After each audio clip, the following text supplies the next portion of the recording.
Moi, j'ai déjà fait de la VR, je trouve ça impressionnant. C'est fou, hein. C'est un truc de malade. C'est dingue. T'as déjà fait des jeux comme ça? Si, ouais, j'ai fait des jeux, mais dans une salle. Les cardiaques, il faut pas qu'ils fassent ce genre de jeu parce que c'est trop difficile non, mais moi, mon rêve, c'est de faire une version VR de Babyphone. Avec l'audio spatial? Avec l'audio spatial, tu rentres dans la maison et là, il y a le Babyphone qui se met en route et tu dois monter à l'étage.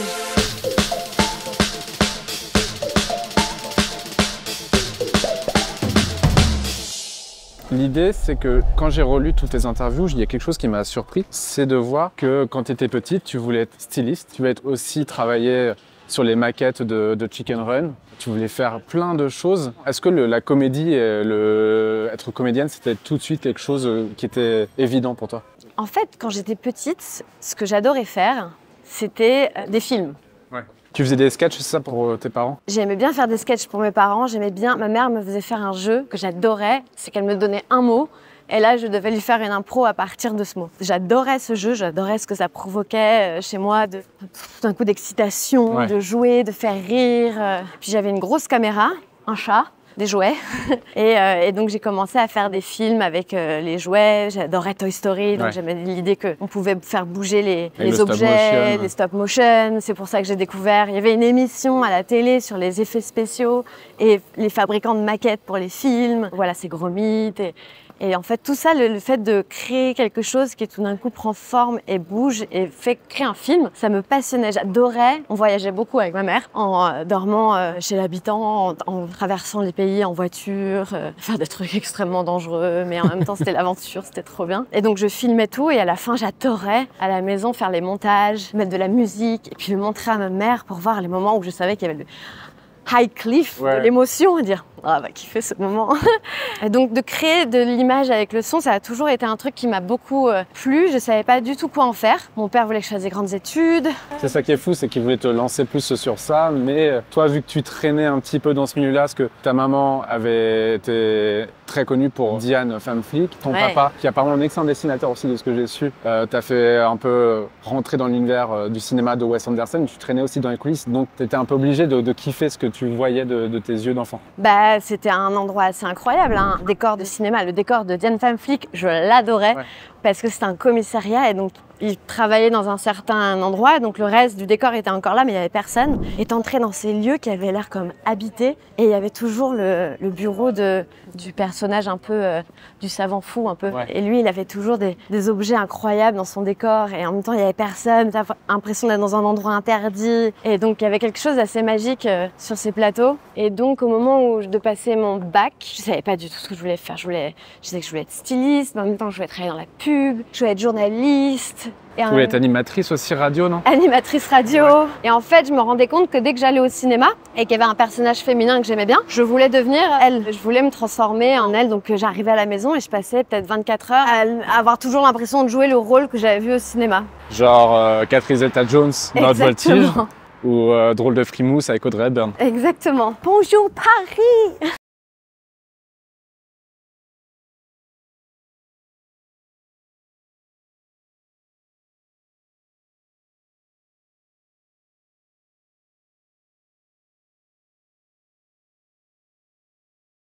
On retrouvait Mao et son pote le caméléon. Oh, t'es fort. Mao, oui. T'as fait des petits montages avec eux? Ah, avec Mao, bien sûr. C'était mon acteur préféré. Dans le caméléon, je l'ai moins mis en scène. Peut-être qu'aujourd'hui, je le mettrais plus en scène. C'est assez extraordinaire à observer. Quand je me suis renseigné sur toi, j'ai vu que tu avais toujours ce côté touche à tout. Est-ce que tu penses que ça vient de l'enfance aussi, d'avoir testé un peu tout? Et aujourd'hui, ça reste, il y a encore une part de Anna enfant? Oui, bah oui, c'est vrai. Quelque part, parfois on me dit attention, tu fais pas trop de choses. Les gens ont du mal à dire si t'es une chose. C'est comme si t'avais pas vraiment l'opportunité de pouvoir rêver à être autre chose. C'est vrai que avant de vouloir faire actrice, je voulais surtout faire du cinéma. Ouais. Et je voulais que ce soit dans la création, le costume, je pense styliste. Il y avait quelque chose dans l'idée de construire un personnage, une histoire. Moi, je me souviens quand la marque Pablo est venue vers moi pour faire une collection avec eux. Ouais, une capsule. Ce que j'ai adoré, c'était en fait, ok, il faut imaginer un personnage avec une histoire. Qu'est-ce qu'elle va porter pendant cette histoire? Et c'était trop bien parce que j'avais en plus que ça à penser. Parce qu'après, tu avais toute la chaîne de travail qui, eux, s'occupaient de trouver les tissus. Ah mince, je savais pas qu'il y avait des travaux. Tiens, sinon, regarde, il y a un petit passage. Ouais. Ah, c'est un peu plus bas.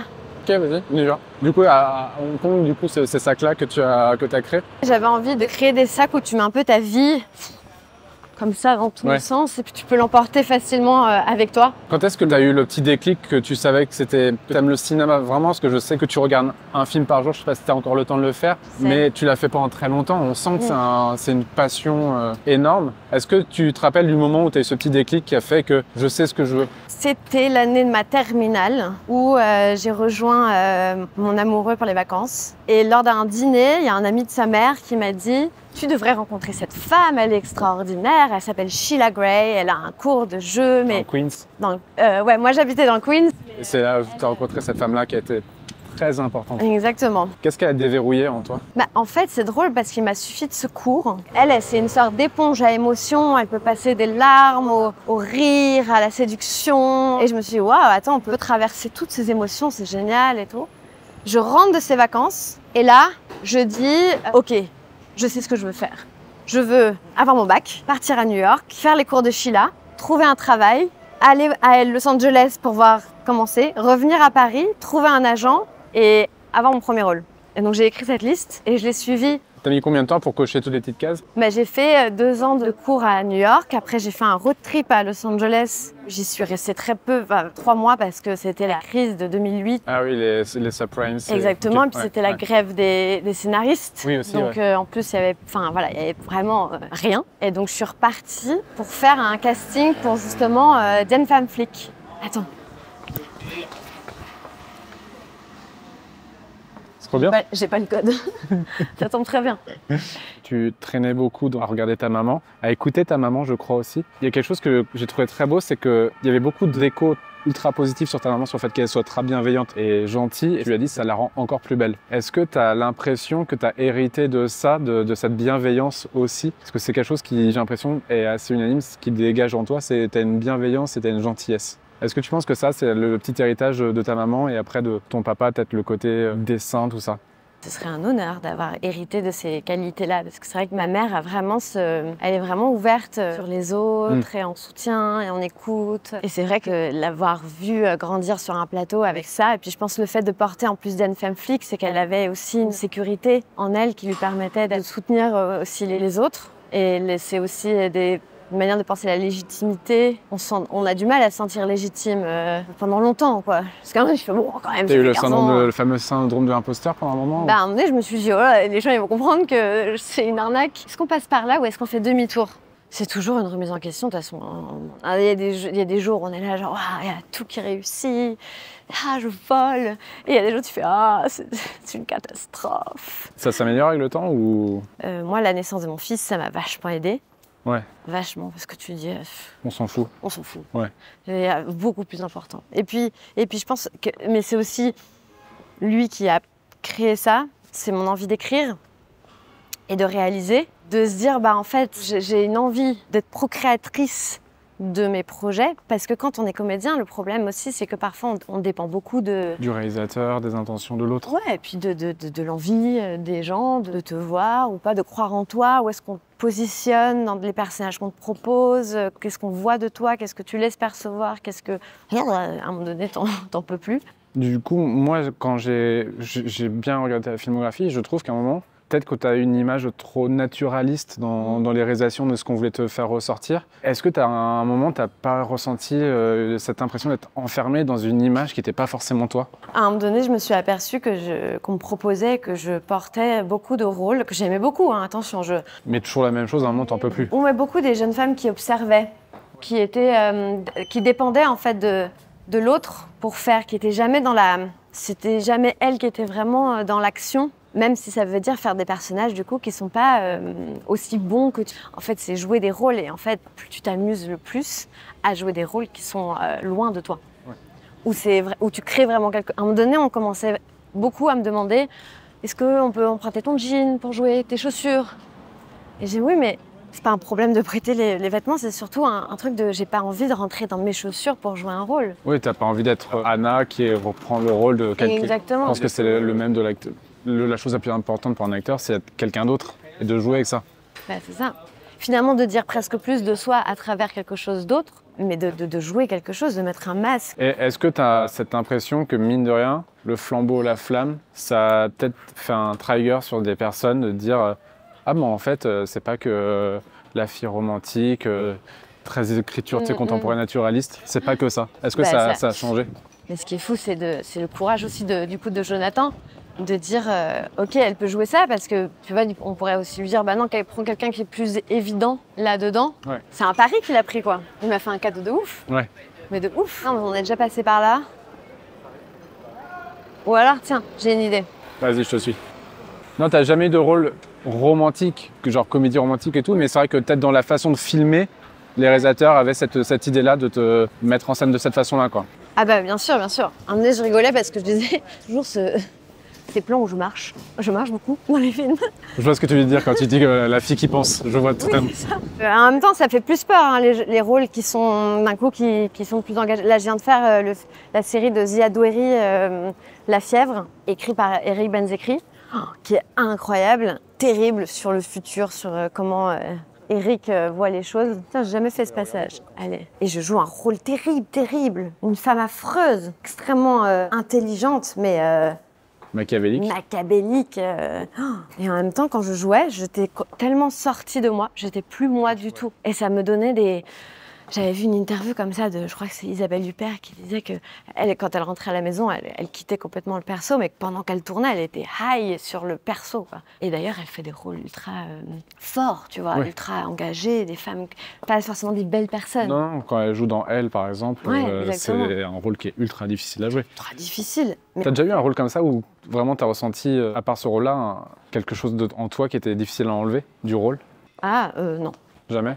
Non, c'est non. Par contre, c'est vrai que ça m'arrive de... Je crois qu'on arrive sur un... En tout cas, c'est très mignon. J'aimerais trop avoir un jardin comme ça. Est-ce que tu as un rôle de rêve? À un moment donné, je voulais faire un rôle d'aviatrice, une des pionnières de l'aviation. Tu as toujours une liste de rêves? Bien sûr. Ouais. Mon grand rêve, c'est un personnage qui m'inspire beaucoup, c'est Alice Guy. Okay. La première réalisatrice au monde et qui a fait ses premiers films la même année que Les Frères Lumière ou Méliès. D'accord, et qui est méconnue. Hein. Ça fait depuis peu qu'on essaie de la remettre dans la lumière. Ça fait vraiment depuis peu qu'on la remet dans la lumière. Cette fois-ci, on va passer par la gauche. Ouais. On peut dire que tu es passionné par la culture. On parlait de ton papa avec le dessin, le cinéma. J'ai lu et vu tes playlists. Il y a des trucs...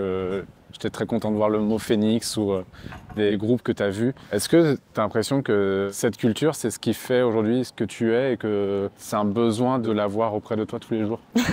Non, mais c'est vrai que ça me paraît vite. Enfin, j'ai aussi ma famille, de mon éducation. Tu vois, chez les Girardot, on n'est que là-dedans, quoi.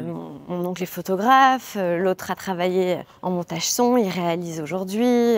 Mon père, il a fait les beaux-arts et ensuite il a fait de la réalisation et maintenant il est acteur. Maintenant, il écrit. Du côté de ma mère, c'est pareil. Ma grand-mère était peintre. Ma tante, elle fait des documentaires incroyables. Ça a toujours fait partie de ma vie. Après, parfois, je me sens pas crédible parce que j'ai du mal à retenir les noms de tout le monde. Et donc, j'ai pas cette mémoire où je peux te citer le dernier artiste en vue du monde graphe. J'adorerais savoir faire ça. Je crois que c'était Alessandra Sublet qui en parlait il n'y a pas longtemps. Ah oui? Justement, d'avoir ce sentiment des fois on ne connaît pas tout, ça, de se sentir réduit dans ce milieu parce qu'on n'a pas la science infuse. Est-ce que tu as déjà eu ce sentiment-là aussi? C'est-à-dire que moi, quand je panique, tout d'un coup, je ne sais plus conjuguer une phrase, je ne sais plus quel artiste j'aime, je ne sais plus quel... Je panique et les synapses se ferment et donc j'ai cette peur de ne pas être crédible alors que je rentre à la maison et tout d'un coup je dis mais bien sûr que si, je voulais parler de Miyazaki. Il y a quelque chose qui est assez fou, c'est qu'il y a des milliers de personnes, des centaines de milliers de personnes qui t'ont entendu mais ils ne savaient pas que c'était toi. C'était toi la fameuse voix pour les concerts de Stromae. Eh oui. Veuillez suivre les consignes qui vont vous être données afin de passer un agréable moment durant la chanson qui va suivre. Pour réaliser le premier mouvement, veuillez placer vos bras tendus en diagonale gauche avec les pouces pinçant vos 4 autres doigts. Tournez vos poignets en ramenant vos mains à votre bouche. Quand j'ai découvert, je me suis dit mais c'est dingue, en fait oui, c'est évident que c'est ta voix. Mais comment t'es arrivé dans ce projet? Écoute, c'est vraiment par hasard parce que j'étais en tournage en Belgique sur le film de Anissa Bonnefond La Maison. Mon ami et producteur Mathieu Zeller était en train de produire avec son studio d'animation N-Wave le personnage de Stromae pour le concert, quoi. Et il m'a dit j'ai besoin d'une voix, est-ce que tu peux la faire? Et moi je dis j'adore Stromae, j'adore ce projet, avec plaisir. Et donc, je suis allée enregistrer dans les studios ensuite. Et je me suis dit, mon Dieu, mais c'est mon anglais. Et parce qu'il m'a demandé de la faire en anglais aussi. Donc, j'ai pas vu le concert. Je l'ai vu. Quand j'y repense, oui, en fait, tu te dis pas que c'est Anna Girardot qui fait la voix de Stromae à aucun moment, quoi. Ça m'a fait rire. T'as eu des retours, justement, de gens qui ont reconnu ta voix? Non. Non. Non. C'est surtout, c'était très compliqué à décrire comme chorégraphie. Même à suivre, je me suis dit, mais est-ce que le public va le faire? Et en fait, les vidéos sont incroyables. Tout le monde se met à danser et tout, c'est dingue. Non, j'étais honorée. On parlait tout à l'heure du fait que dans la famille, ça baigne dans la culture. Est-ce que tu crois toujours que ce sont tes parents sur cette photo de Robert Doisneau? Ah, oui. Ils veulent pas le dire, mais ce sont vraiment eux. Non, ils ont trouvé ça drôle que je pense que ce soit eux. C'est vrai que même encore aujourd'hui, quand je la regarde, je fais quand même, c'est flagrant, non? C'est vous. Ben non, mais je les ai très peu connus ensemble, mes parents. Donc, il y a toujours un espèce d'imaginaire que je me suis fait de ce couple. Et donc, je pense que ça m'a permis aussi de me dire il existe des preuves de cet amour. Tu as vécu en fait sur des voyages aussi beaucoup dans ta vie, non? Ouais. Ça fait aussi la richesse, mais est-ce que des fois, ça n'a pas été non plus trop difficile de vivre à droite, à gauche? Non. Ça dépend toujours de l'environnement que tu as autour, mais ouais. J'ai l'impression que c'est sain. Écoute, j'ai toujours aussi créé mon univers où je me sens à la maison un peu n'importe où. C'est vrai que j'ai appris à faire des sacs très vite. Mais j'ai toujours vu ça plus comme une richesse finalement qu'un handicap ou un regret. Enfin, j'ai construit ma vie aussi et des parties de moi que j'aime à travers aussi ce mode de vie. Non, j'ai toujours adoré voyager, vivre dans d'autres pays. L'impression en fait que quand tu es loin de ta base natale, tu peux être un peu n'importe qui, commencer un peu toujours cette idée de costume en fait. Bah ouais, c'est ça. New York, pour moi, c'était une grande carte pour jouer. Il fallait récupérer des points un peu à droite à gauche et... Ouais, ça t'a trimé en plus, New York, parce que t'as été serveuse, t'as fait tous les petits jobs qu'il fallait. Ah bah, quand tu demandes à mes amis avec qui on est toujours très proches et très amis, quand on reparle des années New York, on a toujours cette espèce de larmes dans les yeux, de dire ah, c'est une belle époque quoi. Non, parce qu'on était aussi jeunes, plein de rêves dans les yeux. De rêves, rien n'est impossible. Tu t'es pas encore heurté au non, ah bah les choses sont pas si évidentes que ça. Tiens, on va passer par la gauche. Je t'ai demandé justement de choisir où on allait se rencontrer. Pourquoi ce quartier? Qu'est-ce que tu aimes dans ce quartier? Bah, le 10e, c'est là que j'évolue. J'aime bien ce quartier. Il y a beaucoup de monde, il y a beaucoup de bruit, il y a beaucoup de voitures. C'est à la fois très bruyant et des fois très calme, c'est ça qui est... C'est ça, il y a plein de petits endroits qui sont très calmes. Mais j'aime bien, moi, être dans le centre. J'ai l'impression de pouvoir avoir... Je peux partir et aller à gauche, à droite et je suis pas loin. Faut pas que je me dise, ah là, non, attends, il y a une demi-heure. C'est aussi vivre dans l'épicentre du bruit tout le temps. J'ai que des terrasses en bas de chez moi. Puis encore, il y en a qui me disent, non, moi j'ai un jardin.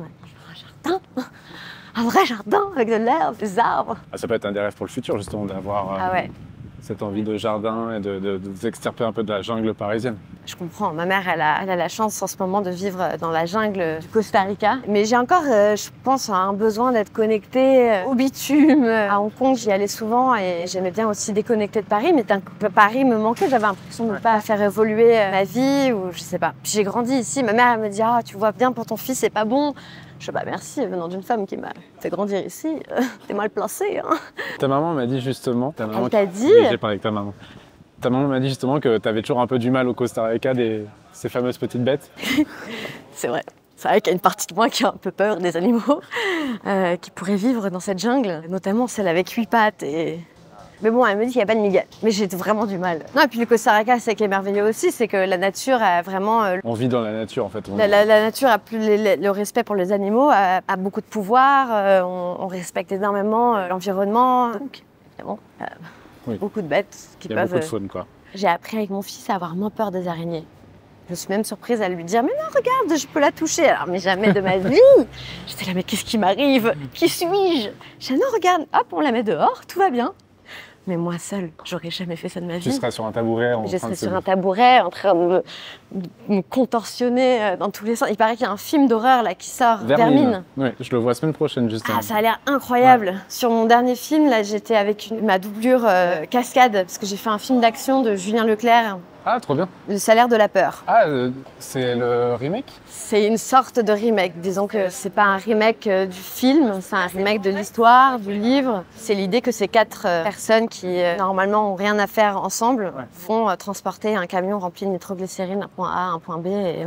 Super pour toi aussi encore de réinventer le nouveau costume. En plus, Julien, qui est quand même on peut le dire, le meilleur réel en termes d'action, de film qui t'embarque de A à Z.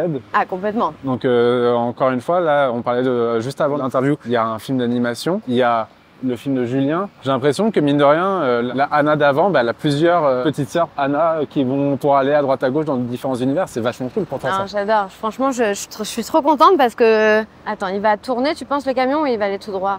Belle panoplie pour toi, quoi. Bah écoute, ça me fait plaisir parce que j'ai adoré faire les films d'action. Ah, j'étais trop saucée. C'était fou. J'avais envie de faire encore plus de cascades. Je pouvais conduire une voiture. Il y a qui dans le film, du coup, en acteur? Il y a Franck Gastambide, cool. Sofiane Zermani, a.k.a. Fianso, Alban Lenoir. C'est un vrai film d'action.